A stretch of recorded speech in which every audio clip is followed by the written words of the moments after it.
8830 പേർക്ക് കോവിഡ് സ്ഥിരീകരിച്ചിരിക്കുന്നു. കണക്ക് 8000 കടന്നിരിക്കുന്നു എന്നതാണ് ഏറ്റവും സുപ്രധാനമായ കാര്യം. 8830 പേർക്കാണ് ഇന്ന് കോവിഡ് സ്ഥിരീകരിച്ചിരിക്കുന്നത്. കഴിഞ്ഞ 2 ദിവസങ്ങളിലായി 7000-ന് മുകളിലായിരുന്നു കേസ്. ഇന്ന് ഏറ്റവും കൂടുതൽ രോഗികളാണ് സംസ്ഥാനത്ത് റിപ്പോർട്ട് ചെയ്യുന്നത്. 8830 പേർക്കാണ് ഇന്ന് രോഗം സ്ഥിരീകരിച്ചിരിക്കുന്നത്. ഏറ്റവും ഉയർന്ന കണക്ക്. ഇത് 15000 വരെ അടുത്ത മാസം പകുതിയാകുമ്പോഴേക്ക് 15000 വരെ കടക്കാം എന്നാണ് ഒരു വിലയിരുത്തൽ ഉള്ളത്. സർവകക്ഷി യോഗത്തിൽ ഉൾപ്പെടെ അക്കാര്യം പരിഗണിക്കുകയും അതനുസരിച്ചുള്ള നിയന്ത്രണങ്ങൾ വേണമെന്ന കാര്യത്തിലേക്ക് തീരുമാനമെത്തുകയും ചെയ്തിരുന്നു. ഇന്ന് 8830 പേർക്ക് കോവിഡ് സ്ഥിരീകരിച്ചിരിക്കുന്നു. ഉമേഷ് ബാലകൃഷ്ണൻ വിവരങ്ങളുമായി ചേരും.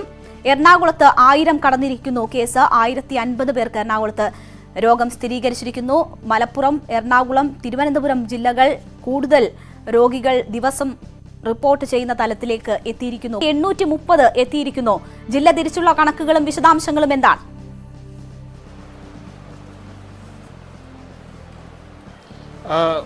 കോവിഡ് രോഗികളുടെ എണ്ണം, ദിനംപ്രതിയുള്ള കോവിഡ് രോഗികളുടെ എണ്ണം ആശങ്കപ്പെടുന്ന രീതിയിൽ ഉയരുകയാണ്. ആദ്യമായി സംസ്ഥാനത്തെ കോവിഡ് രോഗികളുടെ എണ്ണം 8000 കടന്നു. കഴിഞ്ഞ ശനിയാഴ്ചയാണ് ആദ്യമായി കോവിഡ് രോഗികളുടെ എണ്ണം 7000 കടക്കുന്നത്. അതിനുശേഷം ശനി ഞായർ ദിവസങ്ങളിൽ 7000 രോഗികളുണ്ടായിരുന്നു. തിങ്കളാഴ്ച രോഗികളുടെ എണ്ണം ചെറുതായി കുറഞ്ഞിരുന്നു. എന്നാൽ ചൊവ്വാഴ്ച വീണ്ടും കോവിഡ് രോഗികളുടെ എണ്ണം കൂടുന്ന സാഹചര്യമുണ്ടായി. ഇന്ന് ഇതിപ്പോൾ 8000, അതായത് 4 ദിവസത്തിന് ശേഷം 7000 കടന്ന് 4ാമത്തെ ദിവസമാകുമ്പോൾ കോവിഡ് രോഗികളുടെ എണ്ണം 8000 കടന്നിരിക്കുന്നു. 8000 എന്ന് പറയുന്നത് 900-ന് അടുത്തെത്തിയിരിക്കുന്നു. 8830 പേർക്കാണ് സംസ്ഥാനത്ത് ഇന്ന് കോവിഡ് സ്ഥിരീകരിച്ചിരിക്കുന്നത്. ഇന്ന് ഏറ്റവും അധികം പരിശോധനകൾ നടത്തിയ ദിവസവും ഇന്ന് തന്നെയാണ്. ഇതുവരെയുള്ളതിൽ ഏറ്റവും ഉയർന്ന പരിശോധനാ കണക്ക്. കഴിഞ്ഞ 24 മണിക്കൂറിനിടെ 63682 പരിശോധനകൾ നടത്തിയിട്ടുണ്ട്. അതുതന്നെയാണ് ഒരുപക്ഷെ പരിശോധന കൂടുന്നതിനനുസരിച്ച് നമ്മൾ എല്ലാ ദിവസവും കാണുന്നതാണ്. പരിശോധന കൂടുന്നതിനനുസരിച്ച് കോവിഡ് രോഗികളുടെ എണ്ണം സംസ്ഥാനത്ത് കൂടി വരുന്നു. കഴിഞ്ഞ ദിവസം മലപ്പുറത്താണ് കോവിഡ് രോഗികളുടെ എണ്ണം 1000 കടന്നതെങ്കിൽ ഇന്ന് എറണാകുളത്ത് കോവിഡ് രോഗികളുടെ എണ്ണം 1000 കടന്നിരിക്കുന്നു. 1056 പേർക്കാണ് എറണാകുളത്ത് ഇന്ന് കോവിഡ് സ്ഥിരീകരിച്ചിരിക്കുന്നത്. തിരുവനന്തപുരത്ത് 986 പേർക്കും മലപ്പുറത്ത് 977 പേർക്കും കോഴിക്കോട് 942 പേർക്കും ഇന്ന് കോവിഡ് സ്ഥിരീകരിച്ചു. കൊല്ലത്ത് 812 പേർക്കും തൃശ്ശൂരിൽ 808 പേർക്കും ആലപ്പുഴയിൽ 679 പേർക്കും ഇന്ന് കോവിഡ് റിപ്പോർട്ട് ചെയ്തിട്ടുണ്ട്. പാലക്കാട് 631 പേർക്കും കണ്ണൂരിൽ 519 പേർക്കും കോട്ടയത്ത് 442 പേർക്കും കാസർഗോഡ് 321 പേർക്കും ഇന്ന് കോവിഡ് റിപ്പോർട്ട് ചെയ്തു. പത്തനംതിട്ടയിൽ 286 പേർക്കും വയനാട് 214 പേർക്കും ഇടുക്കിയിൽ 157 പേർക്കും ഇന്ന് കോവിഡ് റിപ്പോർട്ട് ചെയ്തു.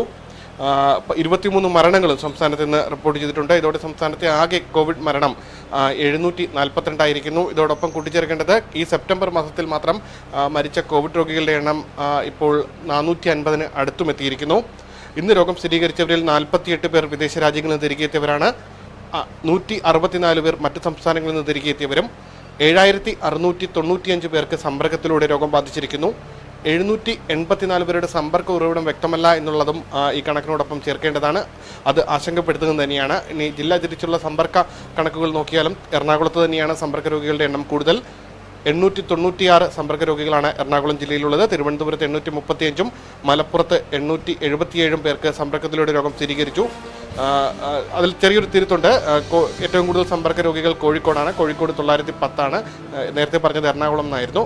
കോഴിക്കോട് 910 പേർക്ക് സമ്പർക്കത്തിലൂടെ രോഗം സ്ഥിരീകരിച്ചു. കൊല്ലത്ത് 808-ഉം തൃശ്ശൂരിൽ 781-ഉം ആലപ്പുഴയിൽ 658-ഉം പാലക്കാട് 413-ഉം പേർക്ക് സമ്പർക്കത്തിലൂടെയാണ് രോഗം സ്ഥിരീകരിച്ചത്. കണ്ണൂരിൽ 318. തിരുവനന്തപുരം ജില്ലയിലെ കണക്കെടുത്താൽ കഴിഞ്ഞ ദിവസങ്ങളിലൊക്കെയും തിരുവനന്തപുരമായിരുന്നു ഏറ്റവും കൂടുതൽ രോഗികളുള്ള ജില്ല. പക്ഷേ ഇന്നലെയും ഇന്നുമായി തിരുവനന്തപുരത്തെ കണക്കിൽ കുറവുണ്ട്. അത് പരിശോധനയിലെ കുറവോ മറ്റോ മൂലം വരുന്നതാണോ, അതോ ഏതെങ്കിലും നല്ല സൂചനയായി അതിനെ കാണണോ?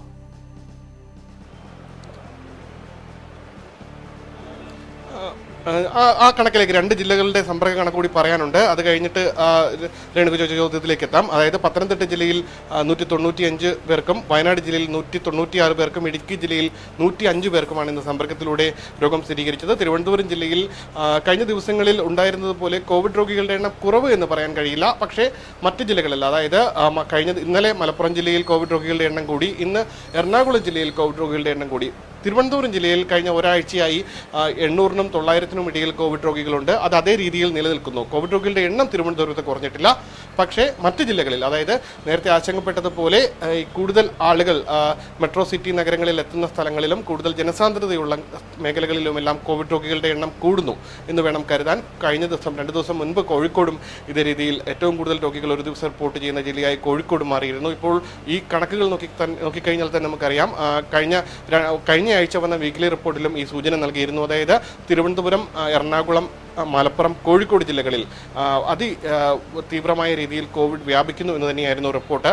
അതുകൂടാതെ ഇതോടൊപ്പം ഡബിളിംഗ് നിരക്ക്, അതായത് കോവിഡ് വ്യാപനത്തിൻ്റെ വേഗത മറ്റ് ജില്ലകളിൽ, കണ്ണൂർ, കൊല്ലം അടക്കമുള്ള ജില്ലകളിൽ രോഗത്തിൻ്റെ വ്യാപനം വലിയ രീതിയിൽ കൂടുന്നുമുണ്ടും എന്ന് റിപ്പോർട്ടുണ്ട്. എന്തായാലും തിരുവനന്തപുരത്ത് കോവിഡ് രോഗികളുടെ എണ്ണം കുറവൊന്നും വന്നിട്ടില്ല. പക്ഷേ മറ്റ് ജില്ലകളിൽ കൂടുന്നു എന്ന് വേണം ഈ റിപ്പോർട്ടിൽ നിന്ന് മനസ്സിലാക്കാൻ. അതുകൊണ്ട് തന്നെയാണ് ദിവസേന റിപ്പോർട്ട് ചെയ്യുന്ന കോവിഡ് ആദ്യം ഒരു ദിവസത്തെ രോഗികളുടെ എണ്ണം 1000 കടന്നത് തിരുവനന്തപുരത്തായിരുന്നു. അതിനുശേഷമുള്ള ദിവസങ്ങളിൽ അത് 1000-ന് മുകളിലേക്ക് പോകാതെ 900, 800 ആ റേഞ്ചിൽ നിൽക്കുന്നു. അത് എന്തുകൊണ്ട് എന്നതായിരുന്നു ഞാൻ ഉദ്ദേശിച്ചത്. ഉമേഷ്, ഇവിടെ ഇന്ന് എറണാകുളത്താണ് ഏറ്റവും കൂടുതൽ രോഗികൾ, കഴിഞ്ഞ ദിവസം മലപ്പുറത്ത്. അങ്ങനെ ഓരോ ജില്ലകൾ മാറി മാറി കൂടുതൽ രോഗികൾ ഉണ്ടാകുന്നു, 1000 കടക്കുന്ന സാഹചര്യം ഉണ്ടാകുന്നു.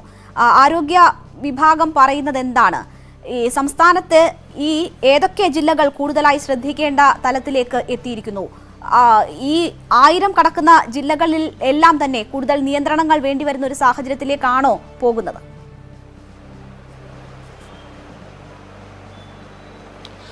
നിയന്ത്രണങ്ങൾ സംസ്ഥാനത്താകെ ഒരേ രീതിയിൽ ആദ്യം നടപ്പാക്കും. അതുകൂടാതെ ഏത് മേഖലകൾ കേന്ദ്രീകരിച്ചായിരിക്കും തുടർ നിയന്ത്രണങ്ങൾ നടപ്പാക്കുക. അതായത് ഏതെങ്കിലും ഒരു പ്രത്യേക പ്രദേശത്ത്, ഇപ്പോൾ കോഴിക്കോട് എടുത്തു കഴിഞ്ഞാൽ കോഴിക്കോട് നഗരപ്രദേശങ്ങളിൽ വലിയ രീതിയിൽ കോവിഡ് വ്യാപിക്കുന്നു. സ്വാഭാവികമായി കോഴിക്കോട് കോർപ്പറേഷൻ പരിധിയിലുള്ള നിയന്ത്രണങ്ങൾ ശക്തമാക്കും. ഇതേ രീതിയിൽ തിരുവനന്തപുരം എടുത്തു കഴിഞ്ഞാൽ തിരുവനന്തപുരത്ത് ആദ്യഘട്ടത്തിൽ തിരുവനന്തപുരം കോർപ്പറേഷൻ പരിധിയിലായിരുന്നു വലിയ രീതിയിൽ കോവിഡ് ബാധിച്ചതെങ്കിൽ ഇപ്പോൾ തിരുവനന്തപുരത്തെ എല്ലാ മേഖലയിലും, അതായത് ഗ്രാമപ്രദേശങ്ങളെന്നോ തീരദേശ മേഖലയെന്നോ നഗരപ്രദേശമോ എന്നോ ഇല്ലാത്ത രീതിയിൽ എല്ലാ മേഖലയിലും കോവിഡ് വ്യാപനമുണ്ട്. എല്ലാ സ്ഥലങ്ങളിൽ നിന്നും ഒരേ രീതിയിൽ കോവിഡ് റിപ്പോർട്ട് ചെയ്യുന്നു. അതുകൊണ്ട് തന്നെ ആ തദ്ദേശ സ്ഥാപനങ്ങൾ അതായത് കണ്ടെയ്ൻമെന്റ് സോണുകളിൽ നിയന്ത്രണങ്ങൾ ശക്തമാക്കുകയും സംസ്ഥാനത്താകെ ഒരു കോവിഡ് നിയന്ത്രണങ്ങൾ അതേ രീതിയിൽ നിലനിർത്തുകയുമായിരിക്കും ചെയ്യുക. നിലവിലെ സാഹചര്യത്തിൽ 7 ജില്ലകളിലായിരിക്കും അതീവ ഗുരുതര സാഹചര്യമായി ആരോഗ്യവകുപ്പും ദുരന്ത നിവാരണ അതോറിറ്റിയും പറയുന്നത്. അതിൽ ആദ്യ 4 ജില്ലകൾ പെടുന്നുണ്ട്. അതായത് തിരുവനന്തപുരം, മലപ്പുറം, കോഴിക്കോട്, എറണാകുളം ജില്ലകൾ കൂടാതെ മലപ്പുറം, കൊല്ലം, തൃശ്ശൂർ, ആലപ്പുഴ, കണ്ണൂർ ജില്ലകൾ. ഈ ജില്ലകളിലും വലിയ രീതിയിൽ കോവിഡ് വ്യാപനം ഉണ്ടായേക്കാം എന്ന് തന്നെയാണ് നിലവിലെ കണക്കുകൂട്ടൽ. ആ രീതിയിൽ ഇപ്പോൾ എറണാകുളത്ത് നിന്ന് MS അനീഷ് കുമാർ ചേരുന്നുണ്ട്. അനീഷ്, ഇന്ന് ഏറ്റവും കൂടുതൽ രോഗികൾ എറണാകുളത്താണ്. ജില്ലയിൽ 1000 കടക്കുന്നു കേസുകൾ. ആദ്യമായി 1050 പേർക്ക് ഇന്ന് രോഗം സ്ഥിരീകരിക്കുന്ന സാഹചര്യം. സങ്കീർണമാണോ കാര്യങ്ങൾ? എന്താണ് ജില്ലാ ഭരണകൂടത്തിന്റെ ഭാഗത്തുനിന്നും കൂടി ലഭിക്കുന്ന വിവരങ്ങൾ? രേണുക, തികച്ചും സങ്കീർണമായ ഒരു സാഹചര്യത്തിലൂടെയാണ് ജില്ല കടന്നു പോകുന്നതെന്നാണ് ജില്ലാ ഭരണകൂടം വ്യക്തമാക്കുന്നത്. ഇന്നലെ 895 പേർക്കാണ് കോവിഡ് സ്ഥിരീകരിച്ചിരുന്നത്. അതിൽ നിന്നുമാണ് 1050-ലേക്ക് കോവിഡ് രോഗബാധിതരുടെ എണ്ണം വർദ്ധിച്ചിരിക്കുന്നത്. 8000 പേരാണ് ജില്ലയിലെ വിവിധ ആശുപത്രികളിലും FLTC-കളിലുമായി ചികിത്സയിൽ കഴിയുന്നത്. കളമശ്ശേരി മെഡിക്കൽ കോളേജിൽ ചികിത്സയിൽ കഴിയുന്നവരുടെ എണ്ണം 250-ന് മേൽ ആയിരിക്കുന്നു. മറ്റു സമാനമായ അവസ്ഥ തന്നെയാണ് മറ്റ് ആശുപത്രികളിൽ.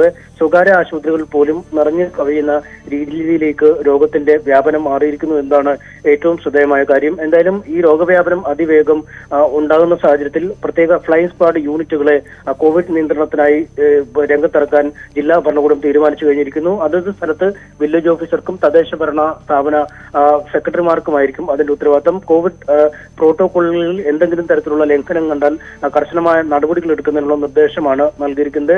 പ്രത്യേകിച്ചും നേരത്തെ മുതൽ രോഗബാധ കൂടുതലായി കണ്ടിരുന്ന ഫോർട്ട് കൊച്ചി, മട്ടാഞ്ചേരി, പള്ളുരുത്തി തുടങ്ങിയ തീരമേഖലകളിൽ ഇപ്പോഴും രോഗവ്യാപനം നിയന്ത്രണ വിധേയമായിട്ടില്ല. ഒപ്പം തൃക്കാക്കര പോലുള്ള നഗര കേന്ദ്രീകൃതമായ ഇടങ്ങളിലേക്കും രോഗം അതിവേഗം പടർന്നു പിടിക്കുന്നു എന്നത് തന്നെയാണ് ഏറ്റവും ആശങ്ക ഉണർത്തുന്ന കാര്യം. എന്തായാലും നിലവിൽ സമ്പർക്ക രോഗികളുടെ എണ്ണം ഏതാണ്ട് 95% സമ്പർക്കത്തിലൂടെ രോഗം പകരുന്നവരാണ് എന്നതും വലിയ ആശങ്കയിലേക്ക് തന്നെ നീക്കുന്നു. എന്തായാലും 1000 കഴിഞ്ഞതോടെ കർശനമായ നിരീക്ഷണവും നിയന്ത്രണവും ഏർപ്പെടുത്താൻ തന്നെയാണ് ജില്ലാ ഭരണകൂടത്തിന്റെ തീരുമാനം. തീർച്ചയായും വലിയ നിയന്ത്രണങ്ങളിലേക്ക് പോകേണ്ടുന്ന സാഹചര്യം എറണാകുളം ജില്ലയെ സംബന്ധിച്ചും ഉടലെടുത്തിരിക്കുകയാണ്. ഇന്ന് ഏറ്റവും കൂടുതൽ രോഗികൾ എറണാകുളത്ത് 1050.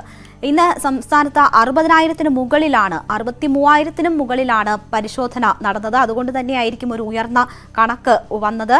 63,680 പേരെ ഇന്ന് അത്രയും 682 സാമ്പിളുകൾ ഇന്ന് പരിശോധിക്കുന്ന ഒരു സാഹചര്യമുണ്ടായി. അതുകൊണ്ട് തന്നെ കൂടുതൽ കണക്കുകൾ രേഖപ്പെടുത്തുന്നു. 8,830 പേർക്ക് കോവിഡ് സ്ഥിരീകരിച്ചിരിക്കുന്നു. ഉമേഷ് ബാലകൃഷ്ണനും MS അനീഷ് കുമാറും വിവരങ്ങൾ നൽകിയത്.